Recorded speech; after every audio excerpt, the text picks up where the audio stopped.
ఈరోజు ఏమనుకుంటున్నామో చూద్దాం. మా పతాన్ సార్ నాకు వీడియో తీసుకోవడంలో హెల్ప్ చేస్తున్నాడు. So already sir Pathan sir already rice కడిగేయడం జరిగింది. కుక్కర్ మీద పెట్టాను. ఇటు పక్కన మా షెఫ్ మనిషి ఆలుగడ్డలు కోసాడు. కొయ్యొద్దన్నా కానీ చూపిద్దాం అనుకున్నాము ఎలా కోసామో, కానీ అందరికీ తెలిసిందే కదా ఎలా కోస్తారు అని చెప్పి చూపించలేదు. So aloo fry. Next recipe ఏంటిదమ్మా? రసం. ఓకే, ఒకసారి ఇద్దరు ఇటు తిరగండి. So guys, so aloo fry అవుతుంది ఓ పక్కన. చిక్కడి దుంపలు కర్రీ.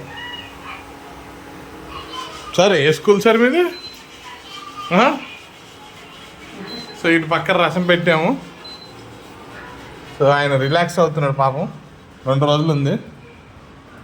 ఆ పక్కన లైట్ కనిపిస్తుంది, అందులో అన్నం అవుతుంది. సో నెక్స్ట్ అప్డేట్ తినే ముందు చెప్తాం సార్. వీడు చెమట ఏదో వేస్తున్నాడు, వచ్చింది వీడియోలో వచ్చింది.